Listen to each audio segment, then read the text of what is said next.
Yan, ngayong araw nga pala mga tol, mga idol, ay samahan nyo ako.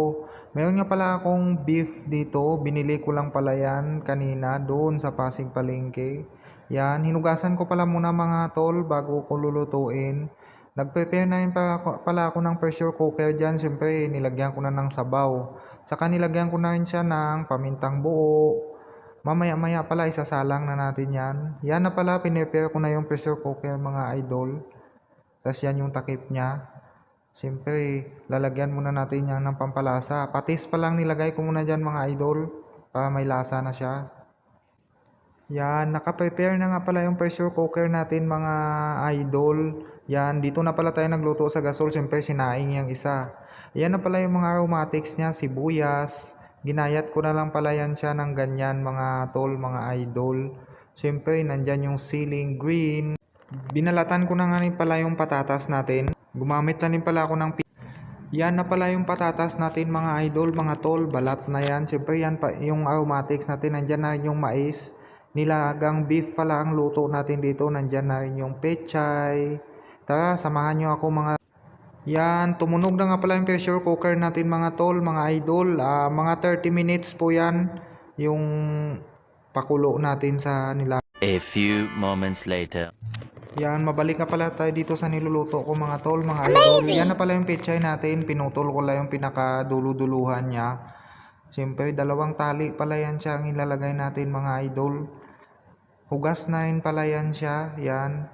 Tapos sinugasan ko lang din ng maigi kasi may mga lupa-lupa kasi yan na nakadikit. Yan.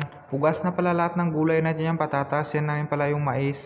Tsaka magic sarap natin, pati yung sibuyas. Tsaka paminta mga tol, mga idol, baka kulang lagyan natin. Yan. Tunog pa rin pala yung pressure cooker natin mga idol, mga tol.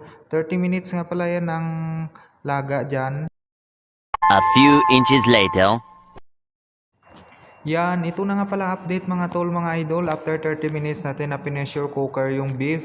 Yan, binuksan ko na. Napasingaw ko na rin pala yan siya. Siyempre, kumuha ako ng tinidor. Titesting natin. Yan, okay naman na siya mga idol. Malambot na. Nilagay ko na rin yung patatas. Siyempre, isusunod natin yung mais. Yan.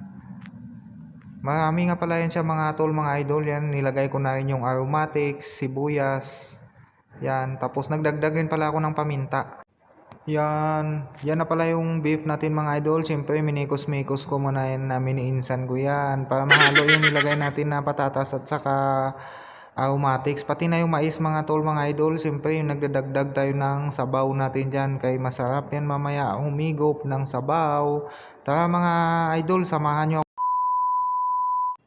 Yan, mabalik nga pala tayo dito sa niluluto kong nilaga na beef. Yan, minikos-mikos ko nga pala ulit mga tol, mga idol. Kay kumulo na siya. Simula nung nilagyan natin ng tubig. Siyempre, testing agad yan.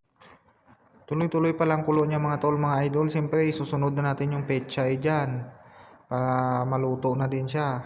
Half cook lang pala ako magluto niyan mga tol, mga idol ng pechay. Siyempre, nilagyan na rin natin ng magic, sarap. Shout out to all followers and subscribers pala. Siyempre nagdagdag ako at nabitin yung nilagay. Yan, nilagay ko na rin pala mga tol, mga idol, yung ceiling green. Pampabango lang din pala yan siya mga idol. Optional lang yan. Kung gusto nyo, pwede din naman siya hindi lagyan. Siyempre nilublog ko na yung pechay dyan para maluto na din siya. Yan na pala mga tol, mga idol, yung niluluto natin. Pinatay ko na rin pala ang apoy mga tol kasi luto na siya. Siyempre, nag-prepare lang ako dyan ng sausawan, patis mansi, chili, pampagana. Eventually. Yan, ito na nga pala yung huling part ng ating video mga tol, mga idol. Siyempre, nag-plating na tayo. Yan. Marami nga pala kami dito sa bahay mga tol, mga idol. 4 kami. Siyempre, yan yung kanin natin. Dito na nga pala kami sa table na gano'n. Siyempre yan yung ginawa natin na patis mansi kanina. So hanggang dito na lang. Thank you for watching.